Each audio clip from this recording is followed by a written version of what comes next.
Good evening, everybody out there, and Adam and I would like to welcome you to tonight's webinar on foster workplace learning. Last week we commenced with the very first section on create learning opportunities, and tonight we are proud to present section 2 and section 3. So facilitate and promote learning and monitor and improve learning effectiveness. So obviously by the end of this session what we'll endeavour to do is to be able to give you some nice direction around what we require in terms of the responses to the learning activities for both facilitate and promote learning, as well as monitor and improve learning effectiveness. So obviously by the end of tonight you should have enough information to be able to successfully answer and complete all 3 of the learning activities for foster workplace learning. Next week what we'll do is we will go through the assessments, and I believe there is about 4 assessments that we will be looking at next week. So obviously by the end of next week you should have all of the required information to be able to complete this entire unit. Now last week we actually started discussing the creation of learning opportunities. This week we go into a little bit more depth with facilitate and promote learning. And just from, I guess, recapping, last week we were talking about, I guess, kind of making sure that you do have a learning environment within your workplace, and the importance of creating opportunities for your team members and for yourselves as individuals. Last week we talked about the whole concept of what learning was. We talked about, your personal learning experiences. We talked about, I guess, advantages of actually having learning within an organisation. We did a couple of case studies as well last week. So what we want to do tonight is we want to introduce you to that follow-on topic. And Adam, if you can, have you got anything else to add, or shall we jump straight into it tonight? I'm happy to jump straight into it. Yeah. Lovely. So that next topic is obviously what we call facilitate and promote learning. Now with the next 2 learning activities, there are quite a huge amount of learning activities involved in these areas. So as you can see, what we've got here is in that second one, we've got 14 questions to get through. So I guess the best way that we feel to be able to kind of tackle these questions, because they are quite similar in respect, and they're quite reflectional in some cases. What we'd like to do is we'd kind of like to introduce you to a couple of key topics. And hopefully the introduction of the key topics will kind of inspire you or inspire you to be able to go off there and answer the learning activities. I guess if we want to do a bit of an overview of that very first unit, we want to really talk about the importance of your learning style, which we've spoken about previously, some of the barriers to learning, I guess how you monitor yourself, how you use feedback to better enhance or develop your learning opportunities, and other ways that you can kind of go about learning. So hopefully we can have a bit of a chat about some of those areas, and that'll coincide nicely with some of the questions that are actually presented to you tonight. Sounds good. Sounds good. Yes. So I guess look, I've had a bit of a read through some of the learning materials, and the learning materials are really quite nice. And one of the things that kind of stuck out to me with regards to the learning activities was the learning material was that what it actually says in there, it says something that was quite interesting to me about organisations, and it was saying that, and I'll read it to you and hopefully you'll be able to find it. It says the true power of a learning organisation is not that many individuals within it are continually improving the way that they do things, rather it is the sharing of experiences, journeys and outcomes that creates the learning culture. Any organisation is like a village. People move in and out of it. They might stay for a long time or only a short while. The people involved might be galvanised by a single compelling purpose, or they might be quite disparate in their activities. The learning organisation actively seeks to be the village that retains the knowledge and skills of each resident even once they have left. So they share the information, internalise it in different ways, and then actually apply it. And I actually thought this was actually quite a nice way to look at really what a learning organisation and what a learning organisation that has a really strong learning culture is kind of like. It's like we go in there and an organisation really wants to encourage the individuals to grow and learn and develop, and even if they do grow and learn and develop, they have this great technique and this great ability to continually share those skills that everybody has actually learnt. So you've almost got this continuous learning process where everybody's learning off each other to create this this learning culture essentially. And I actually think that's a really nice way to summarise what a learning organisation is it's almost like that little village, connected, and even though people leave, they're not forgotten about. You know, what they've left behind essentially continues to grow, but in other facets of the village. So that's something nice. It's a very cute way to explain it. I think when you use the word village, the thing that I think about is that there is that sort of care factor.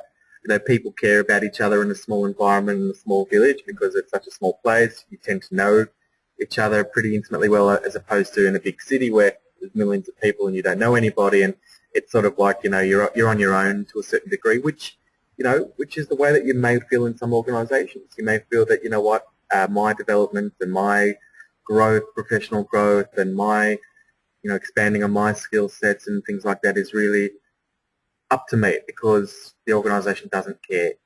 But you know, that analogy of a village with like a learning organisation makes a lot of sense because, you know, the village tends to understand the needs and wants and desires of their fellow villagers. They tend to understand the environment that the other villages are in, and they tend to care enough about, you know, looking out for one another and being there for one another. And that's what I would, I guess, sort of explain a learning culture or a learning organisation. Is one that is committed and has a care factor, understands the needs, wants and desires of their members, is committed to and cares about, you know, putting things in place and making sure that things, you know, as you say, if somebody leaves the village, they're, you know, that making sure that I guess that information that they've brought with them is shared and put along, but also that somebody else in the village has the opportunity to learn off that person, potentially even before they go. What often happens in, you know, organisations that have great cultures in general, but you know, ones that have good learning, a good learning culture is usually one that has a good culture across the board. Organisations that have good culture usually get better respect from their workers. In that, if I'm ready to leave or I'm going to go and move on to another organisation, if the organisation has shown care and respect for me through the process, then when I leave, I'm going to also show care and respect for the organisation. I want to make sure that, you know, the clients that I was looking after, the processes I was dealing with, the people that I was interacting with in my role, that information is carried over nicely and cleanly so that, you know, those people aren't disadvantaged. The company isn't disadvantaged, the customers aren't disadvantaged, other co-workers aren't disadvantaged by my leaving. And yeah, I think generally speaking, a company that's dedicated to, you know, to learning and to sharing fosters that sort of environment where you can share information amongst each other, encourages people to spend time learning other, you know, cross-pollinating, I guess, is for want of a better term, in terms of trying out, you know, working in other areas of the business and doing different things like that. So it's a good, really good analogy. I like it. Yeah, I mean, yeah, it's kind of, I think it's quite, it's quite nice. I think, you know, just, I guess, yeah, as you mentioned, you know, the whole kind of concept of community and like learning off each other and, you know, sharing skill sets and understanding that, you know, a village can't function without all of its occupants essentially. So everybody has something to add value to, and, you know, you're all a part of the process of reaching and assisting reaching the organisational goals and objectives and strategy, and everybody's a part of that, and they can see that they're a part of it, and they can see that they really fit into help achieving that as well. So it's an interesting thing. You know, I think often a lot of people are quite scared to also, you know, share skills and share experience with other people in fear of, and you know, I think it is in fear of other people taking over their positions or their roles or being better at something than they are.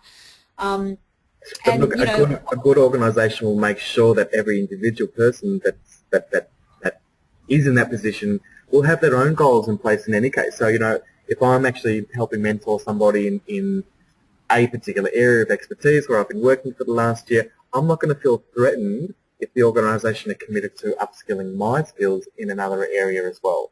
So as long as it's balanced, I don't think that you ever get that sense or that feeling. You know, so as long as you're heard and you're understood and you feel that the organisation are committed to obviously helping you grow professionally, but increasing your skill base, things like that, then you're also more willing to extend that hand to others, which is the you know, I guess the interesting sort of byplay from that. So yeah. Yeah, absolutely. And, you know, we talk a lot about, you know, understanding ourselves, and we talk a lot about knowing, you know, where we are in terms of our skill set and how we contribute as individuals to an organisation. And I think, you know, when we talk about this type of unit, I think it's really important that we really do have a very strong understanding of who we are, you know, particularly how we learn, you know, also having the skills to be able to assess ourselves and understand, you know, I guess, well, first of all, embrace feedback and then understand what we could do to rectify that, and then go about making those changes. And I think individuals can be given lots and lots of goals, and they can, you know, be encouraged by an organisation to develop and improve and, you know, work towards achieving those organisational goals. And but I really think it is up to you and up to individuals to really know what motivates them through a learning process.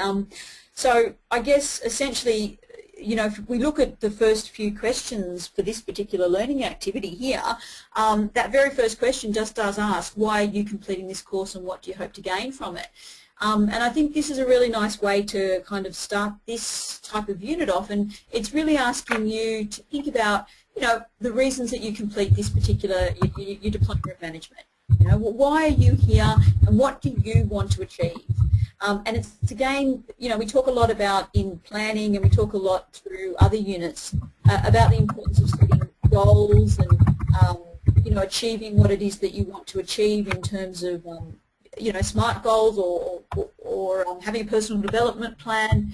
So I guess this is an extension of that. This is really getting you to say to yourself, well, why am I doing this and what do I want from it? And I think it's just a fundamental in sort of motivation, human motivation, to understand why you're doing something. I mean, you can never ever sustain anything long term unless you have a real connected point. And we talk about it when we talk about setting SMART goals. Is I think what's the letter R relevant, and the relevance is how is it relevant to you? You know, what's in it? What's your background or reasoning for doing this? So sorry, just to jump in there, but I thought I'd it. Yeah, absolutely. I mean, absolutely. Like making sure that things are definitely and absolutely relevant, and you know, obviously making sure you know you are understanding of what kind of learner you are, whether or not this type of learning experience is right for you. I guess when you go into an organisation and you're a part of that learning culture, really understanding what motivates you and understanding how you learn and the processes that you might have around learning, and even some of the barriers you have to learning is also quite essential. I guess, you know, if we have a look at things like question 3 and I think question 4 as well, we start to look at things like, we start to talk about the word barriers to learning. In previous, actually I think it was in the last unit, we talked about identifying your specific learning style. So I think we had a little self-assessment there about your actual learning style. So this question kind of maybe is an extension of your learning style. The question basically asks you to think about some of the barriers that you have or that there might be around learning. Now, to give you a bit of an idea, I guess, as to some of the formal barriers, the resource material does actually address 3 different types of barriers. Yep. So the first one's obviously the psychological barriers that might be in place. Yep. Okay. So when we obviously talk about psychological barriers, we are talking about perhaps barriers that might exist due to, your past learning experiences or your own personal perception of your own actual ability itself. So quite often a barrier to learning might really stem from quite a deep traumatic place. You might not think that you're able to learn, or you might have had a previous experience where perhaps you've really struggled to learn, or you might have been in a situation where perhaps something has happened or somebody has said something, so it's affected your ability to learn on a psychological level. Now the second one is also situational barriers as well. Okay. So when we talk about situational barriers, we talk about perhaps barriers that are in place to learning because of an individual's current environmental situation. So say, for example, their location, perhaps money associated with learning, perhaps family structure as well could also be a situational type of barrier. And the third barrier that the resource material does talk about is what's called organisational barriers. So perhaps there are structures or procedures in place in an organisation that might inhibit or not be designed to be able to provide learning for you or learning opportunities for you. Perhaps, for example, in an organisational situation or an organisational structure, you might have a process that might say you are not able to engage in a learning experience or a learning program until you've had 6 months worth of, or you've been employed for a 6-month period. Yeah. So that's almost like a boundary that has been set by an organisation that does actually become a barrier for you to learn. Absolutely. So, yeah. So I mean, and that's really what the resource material do talk about. There might be other types of barriers to learning, I also think. I mean, there are lots of other things. Perhaps as individuals as well, you might be exploring this particular question, and you might have a specific barrier that you might like to also inform us of. But I guess from the resource material do talk about 3 different types of barriers, and they're essentially the 3. So your psychological barriers, your situational barriers, and your organisational barriers. Yeah, I guess I'd like students to focus on the first 2 because I think they're the most important too. Because think about it from the perspective that we're the future leaders in business here. We're going to be looking after staff, we're going to be helping to motivate staff. We understand how important learning and upskilling and professional growth is to our staff members in terms of productivity and retention and all of these wonderful things. So let's put the word organisational aside. I guess it's important to know, why people have difficulties with learning. I mean, we think it's just a wonderful thing, and why wouldn't everybody be excited and lapping it up and keen and all of these sorts of things. So I guess explore some of the elements of that psychological past experiences and things like that. Situational, explore some of these, potential options, because the more you're aware of it, then the more you can sort of help negate it and mitigate it as being a real thing. So if there's some psychological barriers happening, if you're completely unaware that there's a possibility that somebody could have a psychological barrier towards learning, I mean, it's like eating chocolate. Why wouldn't you want to eat chocolate? Well, if I had a bad experience eating chocolate one time, I'm probably not going to be that keen. So, but it's about understanding that sometimes people have those sort of barriers, and they do exist. You remember I was talking about, actually last week, I was talking about the 4 stages of learning, how you've got that stage where, first stage, before you've even started to learn and you don't know any of the information, how wonderful it is. But the 2 middle stages, before effectively you master any given area, you're sitting in a stage of a degree of uncertainty, and that uncertainty can actually trigger some physiological,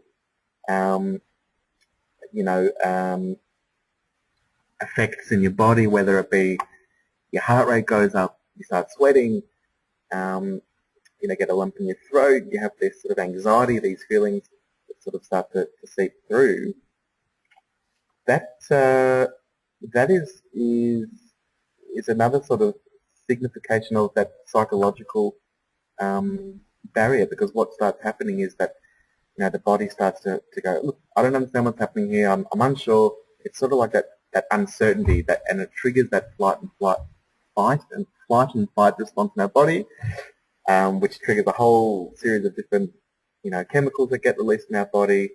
We start experiencing all of these sensations, these physiological sensations, and that creates a bit of a loop. And that goes back, and we continue to feel anxiety and so on and so forth. So sometimes we don't even know why. When we talk about psychological barriers and trying to encourage and engage people in learning activity, sometimes those sorts of activities just bring up a whole lot of anxiety from previous experience in feeling uncertainty when they've been in these processes before. So I guess my suggestion to students is, one of the best things you can do is when you're trying to, I guess, pitch or sell to a staff member an opportunity to engage in some learning and development, best thing you can do is to try and make things as clear as possible. So, clear the pathway for them, clear off any uncertainty, tell them where they're going to be, how long, how is it going to be presented, what's going to be required of them, because that's probably the most important thing to clear up. What am I going to have to do by the end of this? What do I have to show? What do I need to, you need to just remove any of that uncertainty, because then that helps relax people, and then it prevents a lot of those sort of physiological symptoms happening, which create that, that anxiety and that fear, which is why people often just say, you know what, it's not for me, no, I'm not interested, and they don't really know, there's not a logical reason why they're sort of saying that. So and it is interesting, because I actually had a young lady who was in a class with me a couple of weeks ago, and it was our very, very first session, and I'd never met her before, and after the class she came up to me and she just mentioned it to me, and she was very honest about it. She's like, I really, really, really want to do this course, and I really enjoyed myself. I just need to know that, I need you to know that I have a little bit of dyslexia. And she still is very honest and very open about it. So me and myself as a trainer and assessor, when I mark her work, I know that she is more than capable and understands everything that we actually do in the classroom. But at the same time, I kind of am also quite wary of the fact that there is a barrier there that she is trying to overcome, and she's trying to overcome it by being very honest and very open with myself as the trainer, as the facilitator, so that we can work together so we don't disadvantage her opportunity to be able to learn. But the reality is that's probably not going to happen the majority of the time. So for our students who are the next wave of leaders in business, it's important to know that those sorts of situations are probably not going to, they're not going to present themselves. You're going to have to be aware that there are hidden things there that we have to be aware of, and that might be the case. So that particular student may not want to engage in the learning process because they're really embarrassed about their own dyslexia, and they're really embarrassed about some of these things. So you may need to, and depending on the situation, you may need to pull people aside and have a chat to them and explain what's going to be happening, and get them just to air their concerns and thoughts and feelings, and gives you an opportunity just to address each of those points and see if you can help, relax that person so that they can, be free and engage themselves in that learning activity, and obviously that gives the business a whole lot of benefit too. Absolutely, absolutely. Shall we and continue? Barriers, sorry. Yeah, and barriers are there. I mean, and the next question kind of does talk about it. It says, how can you overcome these barriers? And barriers are there. They are real, and they are very difficult for some people to overcome. And I guess, if we need to look as an organisation at, individuals as individuals, and make sure that even if they don't come up to us and, we might not be able to identify their needs on a piece of paper, that there are other ways and other options for us to, identify those different types of barriers and understand who that person is that actually comes in and sticks that's in front of us, or you know, that we might engage or need to be able to deliver training to as well.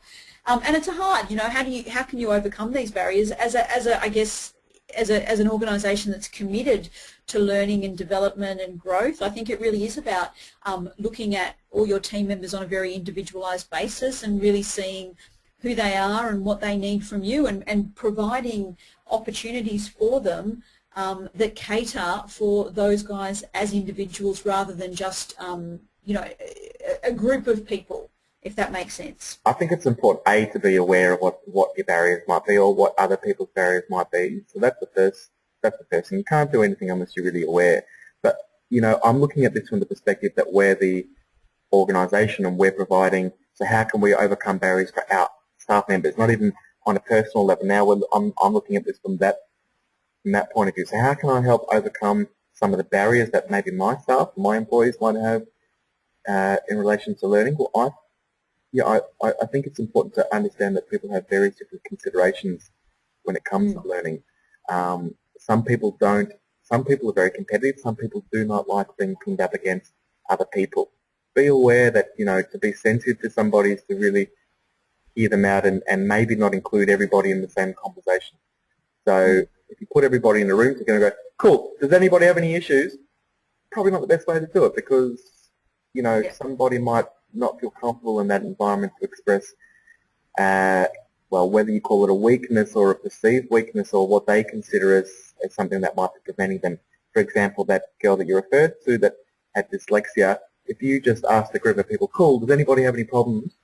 Say problems, if anyone got any issues or anyone, she's probably unlikely to say something. And, you know, we talk that. Look, I guess one of the things I love about the Diploma of Management is that everything is sort of interrelated. We talk about leadership, and leadership is really important when it comes to this sort of a thing, because you want to have a degree of trust between your team members and so on and so forth, so that things like these barriers become exposed. What happens is that people will not lower their guard and obviously show you weaknesses if they don't trust you. So one way that you can help, sorry. Yeah, I was just going to say one way you can really help people to expose themselves is to create an environment for them where they feel that they can trust. And one way you can do that as a leader in business is to be really authentic, to communicate cleanly, but to self-disclose to others, to show other people that you're a human being as well. That maybe you've got a few weaknesses, you know, maybe you're a terrible cook. You should tell everybody you're a terrible cook, because you know what, they'll get a little bit of it. I know it sounds silly, but they'll think it's funny, and it just helps bring you to a level where people can confide in you and talk to you about things that you may need to know about.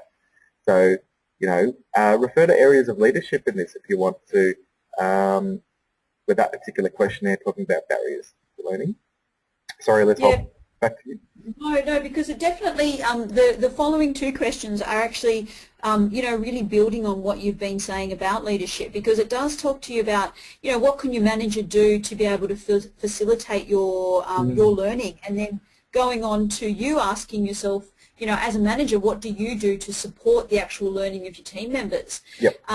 So essentially, as Adam, you've just mentioned, you know, leadership and getting that trust there and building that rapport and providing that really safe environment is definitely a big key in being able to, you know, understand what people need in terms of a learning experience. And again, these are qualities and these are things that I guess you need to really have in terms of, you know, we talk about managers and we talk about leadership, and you know, and being able to lead and encourage people to be able to learn and embrace the opportunities that an organisation might have.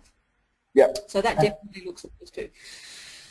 And I think in business, monkey see, monkey do. I mean, if I'm a team leader and I've got, you know, 10 staff that are under my care, if I'm really genuine and authentic and I show them some of my, you know, human side, so to speak, then I expect them to do the same. If I'm not, if I give them nothing, if they know nothing about my personal life, if I show them no vulnerabilities, if I'm not really that authentic, if I appear like I don't really care, how can I expect them to show me their, their weaknesses and to lower their guard so that we can help them? So it's a two-way street. It's really a two-way street there. Yeah, absolutely. Now I think you've just got question 7 up there on the screen. Now question 7 is actually a little bit specific. So what it's doing is it's identify a specific task that you were responsible for. So for example, monthly sales report. And then there's a little table that Adam's just opening now, which asks you to, for that particular task, list the skills, knowledge and behaviour that you have to display in order to complete that particular task. Now, it's a very easy little table there, and obviously shouldn't take you too long to complete. So while we're just waiting for that, oh, there's an internal server error. Bow. We'll try again. We'll try again. We'll try again. Third time lucky. You ready? Watch this. Watch this. Yep, let's do it. Look at this. Third time lucky. Positivity, people. It's all about being positive and getting outcomes. She's going. Oh, I saw something. So I was overly positive there. You don't want to be overly positive because then you might not be anticipating other things that might be happening. There we go. That didn't work either. Oh. Yeah, I think there might be a link problem here actually, because this worked for me before, but I had to log into a particular site to see it, so I think we might have to check that out. Okay, no dramas. Well, look, basically what we want you to do here is what we want to do is, and what we want to start to kind of look at here is the concept of, I guess, like almost the concept of self-assessment. So what the actual activity really wants you to do is it wants you to just pick one task, okay? So for this example, they've given something like a monthly sales report, and there's a nice little table that gets you to list the skills you need to be able to do a monthly sales report, what knowledge you have to be able to complete the report, and I guess the behaviours that are associated with doing this task. What it'll get you to do is it'll get you to list all of those, and then quite simply all you need to do is list whether or not you think you do it excellently, good, fair, or if you think it's poor. Okay? So essentially what it's doing is it's getting you to, I guess, do a bit of a self-assessment on how you think you are performing with regards to all of those particular skills, knowledge and behaviour. As the question goes on, it does actually say, make a copy of this table containing your checklist. Now complete a self-assessment against the list. Give the copy of the list to a peer and also ask them. Okay, so the very first part of the question is, what did you gain by completing the self-assessment? How easy or hard did you find it, and why? Now, way back in training school in 1999, I remember my trainer always said, when she was training me essentially, she said that you will always, as an individual, be your harshest critic. So what we do is, when we do self-assessments, quite often what we find is that you are more likely to be a lot harsher on yourself. So it becomes quite a difficult task to be able to really assess your skills. The second part of the question is really, or the second question after that is really getting you to ask what was the assessment process like that you received from a peer? So we're getting you to do a self-assessment on yourself, so you judge your own level of skill, okay, and then you give it to a peer to then have a look at the same set of skills and assess you as well. So what you've got is essentially you've got two different pieces of data. You've got a piece of data that you've completed about yourself and your self-assessment, and then you've got some data about how your peer completed the self-assessment. Hey, Alyssa, now, have you got a copy of the table? Because it worked for me an hour ago. I was able to open it, and obviously it's not working now. Do you have a copy of it saved somewhere at all, so we can just show the students? I do. Hold on a second. If you open it, I'll flick the screen back to you just for 5 seconds, just so that the students can see exactly what they're going to be doing there. Yep, great. Okay, so now we should be looking at your screen. Is that right? Yes, it's just waiting for the next. Yep. So it's just loading now. Beautiful. There we go. And that's the actual, Right. that's what you have to fill in, guys. It's really that easy. Yeah, it's very simple. It's quite simple. So what you're essentially looking at here is you're identifying the task, and it might be completion of monthly sales report. Okay. So what kind of skills, knowledge, and behaviour might be required to be able to complete this monthly sales report? All right. Think about personal qualities as well, because it's not only just technical skills that we need in jobs. We need personal qualities, whether that's integrity, whether that's honesty, whether that's, you know, those sorts of things. The things that are you know, hard to train really, but personal qualities, we're all quite different. So feel free to include some personal qualities there. Yep. Yeah, and what you'll do is once you've completed this, so once you've completed all of the skills and the knowledge and the behaviours that you've identified for that specific task, then you rank yourself, okay? Yep. Yeah. Then what you do is you take an empty copy of this particular document here and you give it to one of your peers, and your peers will then assess you, okay? So you'll essentially have 2 copies of this particular document, one that will be completed by you and one that gets completed by your peer. Okay, and I think that then that question that follows this particular question, which is activity number 8, I think it is, then goes on to ask you about what your thoughts and what your feelings were, or comparing the results that you got from your peer as opposed to the results that you got from yourself. Yep. Do you want to flip it back to my screen now in that case? Yeah, I was just about to say, can we flip it back to you? Cool. All right. All yours, Adam. Very good. Lovely.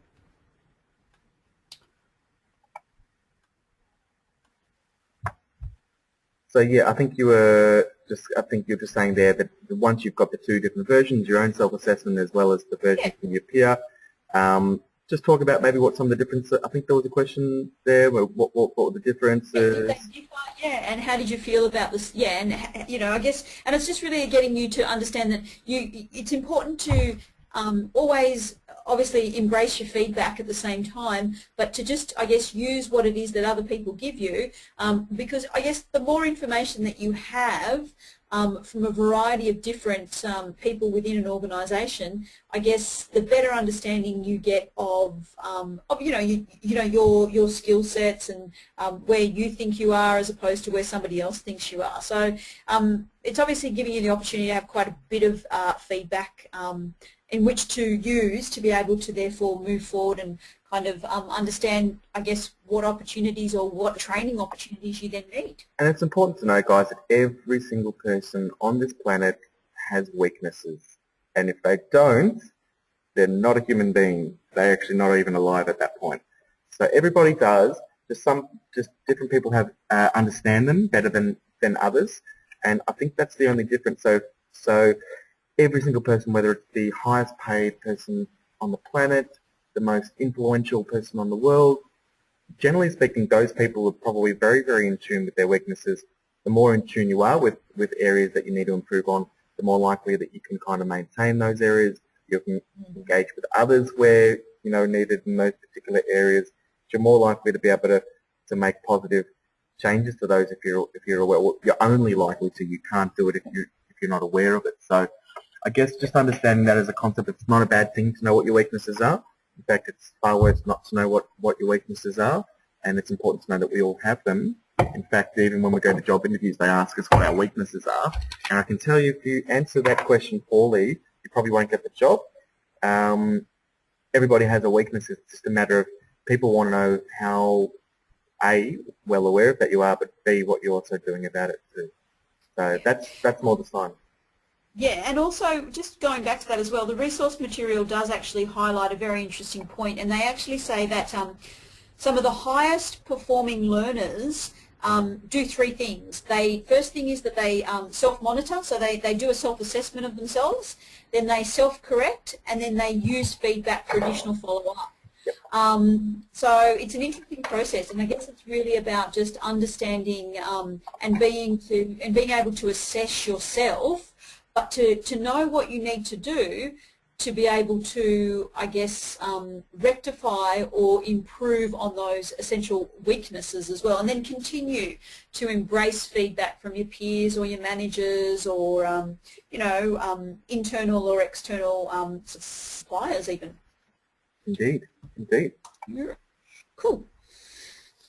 Now, if we move on to some of the other questions here, what the other last few questions talk about is they talk about another great way of learning and another couple of options when it does come to learning, and that's the use of your networks. So I guess way back in planning, that very first unit that we talked about, we did talk about the importance of networks. And we actually talked about the importance of networks in personal development and improving and goal setting. So I guess at the same time, this kind of does extend past and into the kind of concept of really using your networks to be able to develop yourself and use them as, I guess, a learning opportunity as well. I think the question 12 and question 11 might really talk about the whole process of networks. Is that correct? Yes. So in section 2 of the unit we discussed 3 different types of networks. Comment on which of these networks you have observed and how effective they have been at sharing knowledge, and where possible give a practical example of how a network has increased an organisation's efficiency or effectiveness. Very clever. Yeah, so we really talk about networks as being a really good source for you to improve your learning experience, engage with people that are interested and in the same industry as yourself, and you know, they might be people that perhaps are part of groups that look at trends or perhaps look at different things that are currently happening in your industry, and then really using the information to help grow and develop and create more learning opportunities for your teams, essentially. Sounds good. Yes. Okay. There is also, I think, for question 12, there's just a little case study there about using your networks to be able to assist in that process. Now, the last couple of questions here really do talk about the importance of giving feedback and really recognising when people do an excellent job, and really not, I guess, rewarding them, but just, I guess, identifying them as being strong performers or reaching certain achievements. If we've gone back to, I guess, assessing people's levels of skills, knowledge and behaviour, and there are areas there where perhaps training is required to be able to improve those gaps, then I guess that if you go through that process with your team members and you're part of a learning culture, when they do fill those gaps and when they do improve on those weaknesses, so to speak, you know, recognise and celebrate that achievement. You know, that is part of a great learning culture, is that providing opportunities for people that are relative to people, but then at the same time you're also celebrating the achievements that people have when they fill those gaps and when they complete those courses and when they develop and evolve, essentially. So it is really essentially important to really recognise those employees. And we've talked a lot about employee recognition, and we've also talked a lot about the importance of actually giving feedback when it comes to performance and when it comes to I guess workplace, anything in the workplace, really. Yeah, absolutely, absolutely. I mean, it's such an important thing. I mean, we always gear our minds to, you know, what can we do to get better? How can we make things better? How can we improve? But you know, we've got to realise that the most important commodity in business is human beings, is people, because we are the creators, we are the initiators, we are the drivers, we are all of these important words. It's absolutely important to recognise people when they're doing a good job, and how much, you know, that individual motivation plays, and leadership, and this complex leadership and these sorts of things, again, in motivating and energising your staff on a long-term level. If somebody doesn't feel appreciated or if somebody doesn't feel understood, it's a big deal. So if I've got all these skills but I feel like my organisation is completely unaware of what I'm even doing here, it's going to start spiraling out of control. It'll start getting to a point where I'll pretend like I don't care about the company because, well, they don't care about me, so why should I care about them? And I've seen it happen plenty of times in business where really talented people have left, partially because they're really bad communicators, but partially because the organisation didn't completely acknowledge their skill set. Now, they didn't do a good job really themselves either in demonstrating and showing their skills and communicating, but not everybody does. It's up to the business really to be aware of individual achievements and knowing what their staff capabilities and abilities are, and being able to pat somebody in the back when they do a good job and recognising that. So it's a super duper important thing. It's a really quick way to disenfranchise a good staff member is by not acknowledging some of their good work. So it's really, really important. And the last question, Alyssa. Can you hear me, Adam? Yeah, I can. I think we've got it's already 6:45, so we should probably look at finishing this one up and rolling on to the next one. Yes, absolutely. And I guess that last question is really just an extension of the whole concept of feedback. And it says, describe a situation where somebody gave you feedback about your performance that motivated you. And it's just basically asking you to say what it was that you had done, who gave you the feedback, what was said and how it was said, how the feedback was given, why it motivated you, and what actions you took as a result of being motivated. So it's really getting you to work through the experience of receiving a specific piece of feedback based on something, it might be just something that motivated you, and really working through that process on essentially what was it and how does it make you feel, and what actions as a result of that feedback do you, do you get. When my coach tells me that I don't have my knees high enough when I'm sprinting, and that I don't move my arms enough, and that I'm not fast enough, it doesn't really motivate me. No. It doesn't motivate me to get up in the morning. You punch him in the face and say, "Yeah, was it my arms moving fast enough for you that time?" That's exactly right. It does not motivate me. And adults, and obviously with adults as well, it is really all in the delivery, and they do need feedback, and we all need feedback, as you mentioned. We need to feel that, we need to have that, we need to know that we are contributing, and we need to know that we are doing a good job. So this is a really good question because, I think it's important if we're telling you, yeah, okay, we need to make sure that we acknowledge good behaviour, and that's really important, and it helps motivate people. To fully understand it, you've got to connect it to a situation yourself. So you've got to remember, okay, when was a time where somebody said something to me, you know what, I took that pretty well, or I handled that well. I thought and what was it about the way they said it, or what was said specifically, or how it was delivered, or, look into it and try and analyse it a little bit and understand what works about it, because that's what we're trying to get you to understand here. So reflect on something, whether it's good feedback, bad feedback. The most important thing I'm interested in is in why it motivated you, or what was it about it that helped motivate you. So regardless of good feedback, bad feedback, what it was, don't really care what it was about. What we're interested in is what was about the delivery, the execution, about that particular situation which seemed to motivate you, and that's what we want you to recognise as the learning's going on. So let's move on to the next set, Alyssa, because we've got to wrap this up in 15 minutes, and I think we've got almost as many questions. I think we do. Yeah, all right.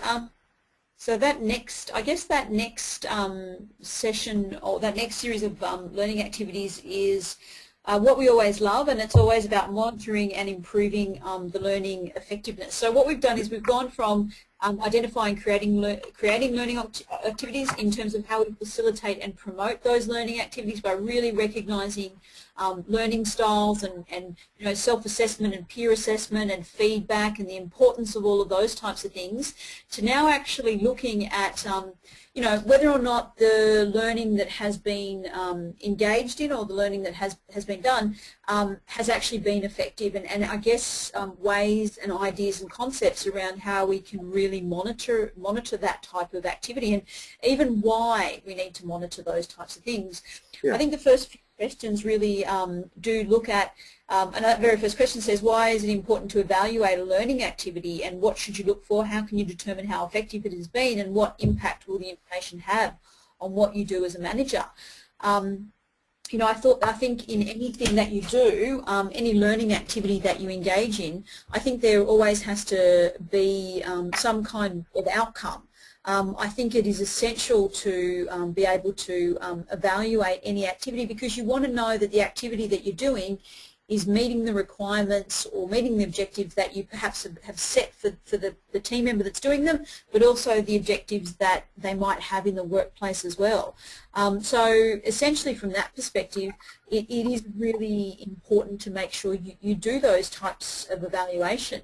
You can have a great learning activity, or one of your team members can have a great learning experience and come back from that learning experience and feel great and feel motivated. But whether or not they can take what they've learned in that particular experience and apply it into the workplace, that could be a completely different thing. And I don't know about you, Adam, but I've been very motivated when I've left training activities sometimes, and motivation you lose very quickly, so it becomes very difficult to sustain it. So I guess it's important to make sure that what you're doing is working effectively. Absolutely. I mean, look, why do anything in life? Let's be honest. And usually we do anything because we're trying to achieve something. We cook food because we're trying to satisfy our desires of hunger. So anything we do, we're trying to achieve something. So if we're running a training session and it's not, you talk about outcomes at the start there, if it's not achieving what we're trying to achieve, we really need to consider how effective it is and what we can do about it. So, especially if training is costing money as well. I mean, we hate to kind of bring it into but if training is designed and it is costing money as well, you do definitely want to see a return on your investment in terms of the growth and development and evolution of the team members, and then essentially the business and the culture. Yeah, absolutely, absolutely. I mean, you might have this culture of learning, as it were, but if your training programs are so irrelevant and not current, we're talking about processes from 30 years ago or something, then it doesn't matter how committed you appear to be to upskilling and whatnot. If your program is out of line with what you're trying to achieve, then it's all going to fall over as well. So yeah. And learning as well doesn't end in the classroom. I mean, when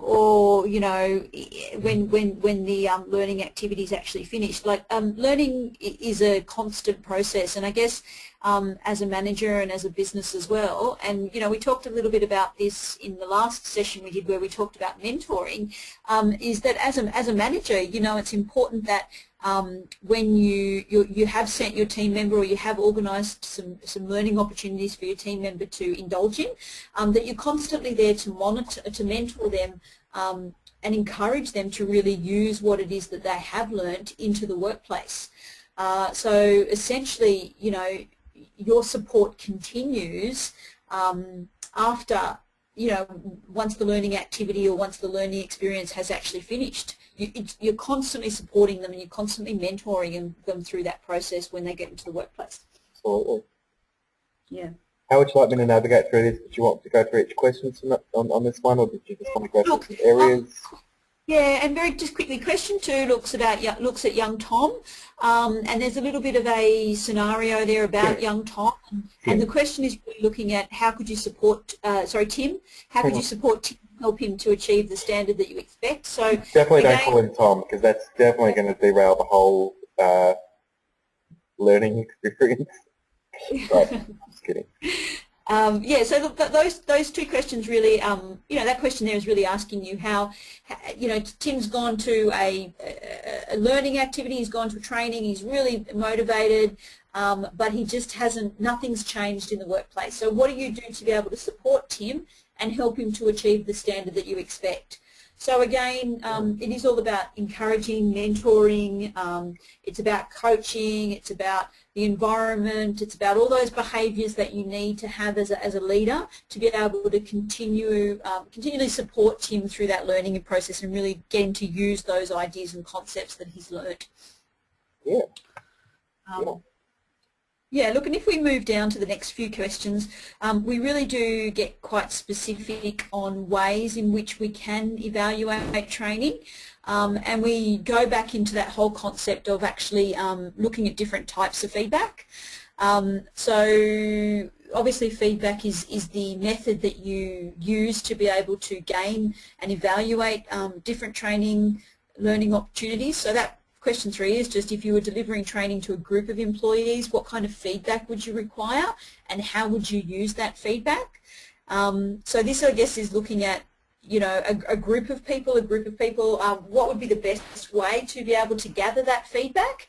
And then once you gather that feedback, I mean, what do you do with it? Do you just kind of stick it in your drawer and do nothing about it? Or, you know, do you look at that feedback and perhaps in terms of continuous improvement, think about what you can do to improve your training sessions in the future? Again, question 4 kind of is another repetition of that. Yeah. Yeah, so if you were a manager who had sent a group of employees off to attend an external course, what sort of feedback would you seek and how would you, I can't say that word, is that solicit? Yeah, yeah. So how would you arrange it? How would you organise it? Yes. Okay, that's good. I couldn't work out what that word was. So again, look at another extension of the concept of this time you're a manager and you want to have feedback on how everybody went in the course, or you want some feedback on the course itself. I guess, how would you go about gaining that feedback? Who might you be able to talk to? What processes or what methods could you use to be able to gather that feedback? So who would you talk to? What sort of thing would you request? Yes. Cool. Next one. Excellent. Yeah. And then moving on from that, another obviously continuation of the whole concept of feedback is critically evaluate each of the feedback sheets that are given. So Adam's about to open up some feedback sheets here. And I think what they would like you to do is evaluate each of those feedback sheets. Not sure why I'm not able to access any of this stuff tonight. Maybe I'm not logged in properly. Yeah, I'm the one that always has the technical problems with accessing it. That's funny.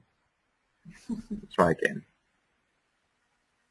Yeah, and I guess also just with regards to this particular question, the learning resource material does give you some really strong concepts around what makes a good feedback sheet. So really make sure you have a bit of a review of some of the questions that are more relevant and will help gather the correct information when it comes to feedback.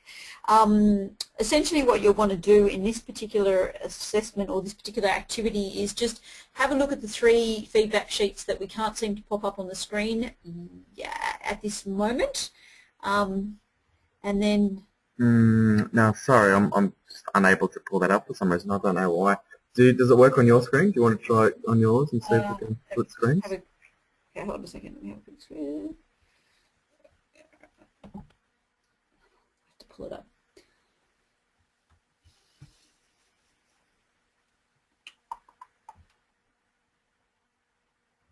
Was that question 7, Adam? I think it was, yeah. Question 7, okay. No, question 5, sorry, question 5. Okay, okay. Right, just having a quick look at question 5. Okay.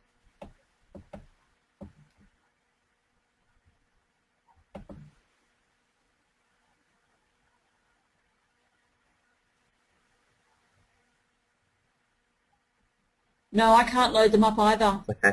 You know what? With it, Yeah.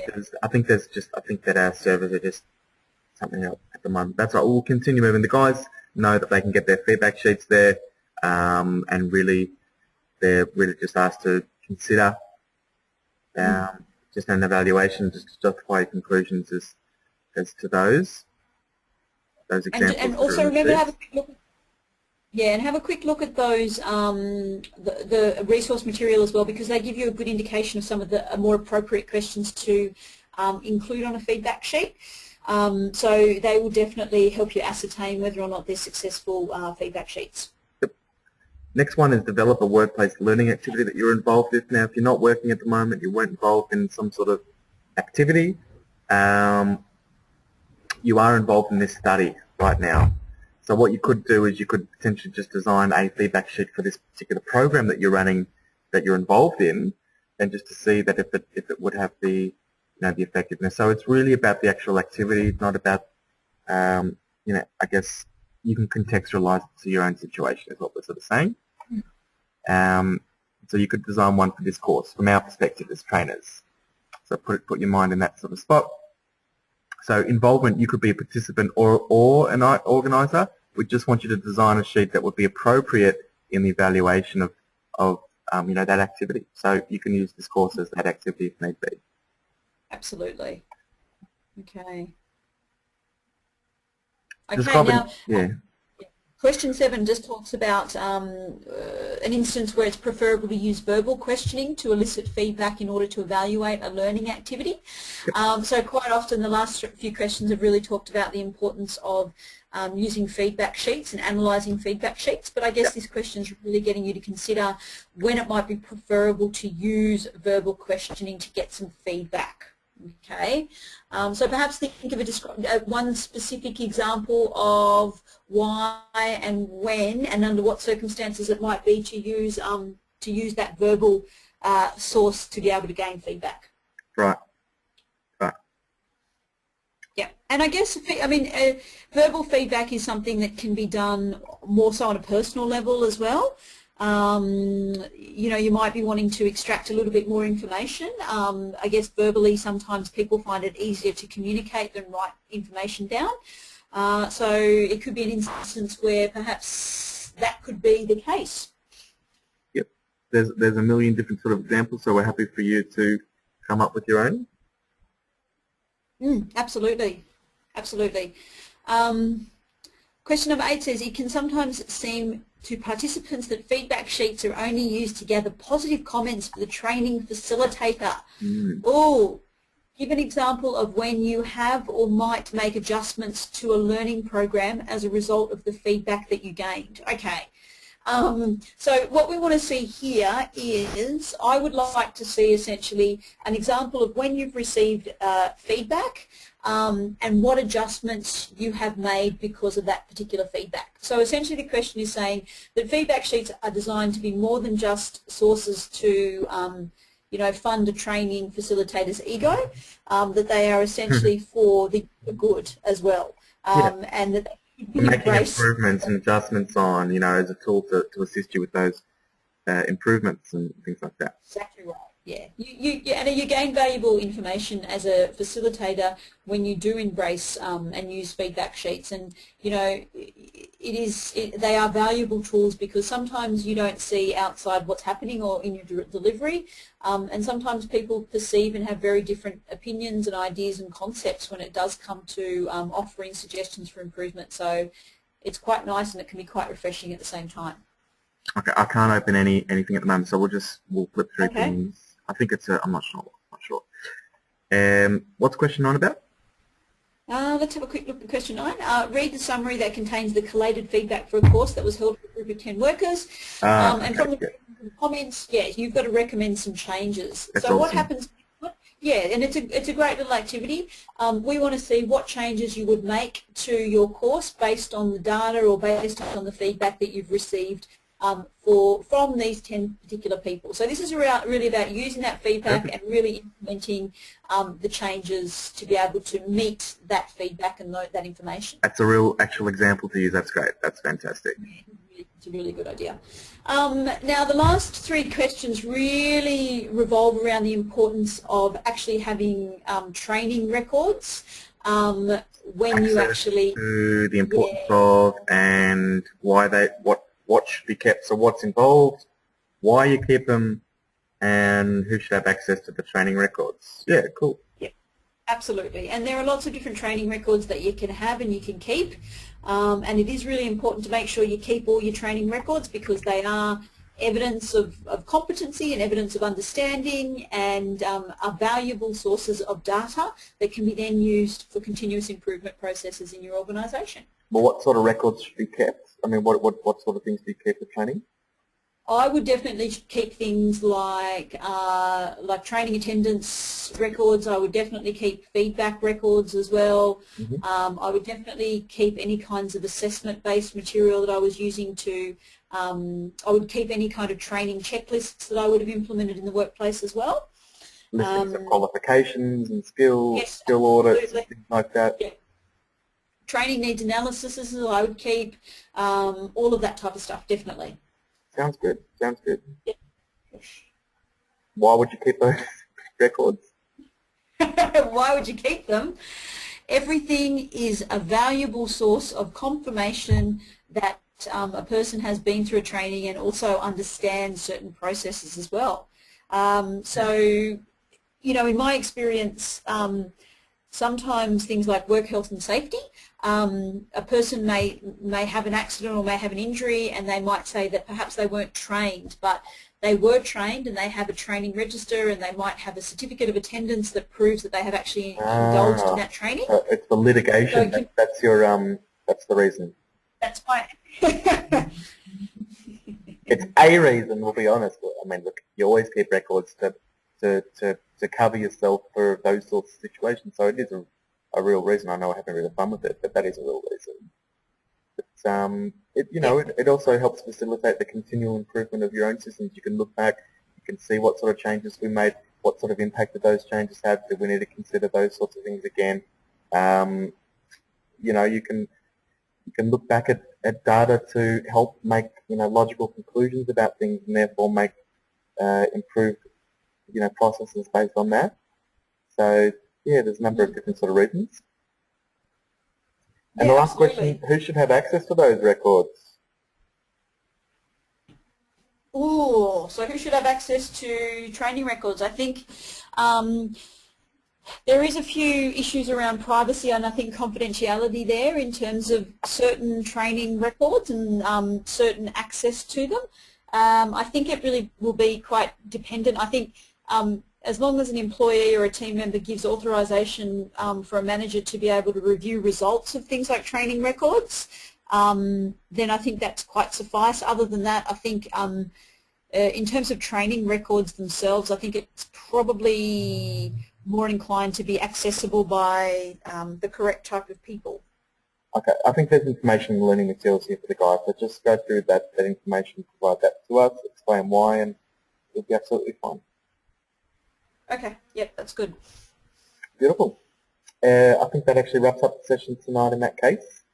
Guys, we'll be running the next session here on Foster Workplace Learning, I believe this time next week, so next Wednesday, same place, same time, 6 till 7. We're taking you through the actual, as Alyssa mentioned earlier in the session, we'll take you through the actual assessment tasks this time next week. We hope this has been informative for you guys. If you have any questions of the actual activities, the assessments, or anything, obviously at any stage, don't hesitate to get in touch with Alyssa or myself.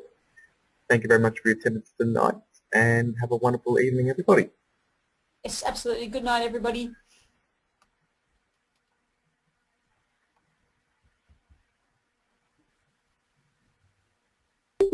Hi, Saffron. How's it going?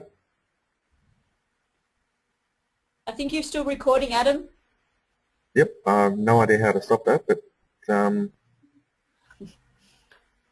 because I keep opening this screen sharing box and it just keeps going away.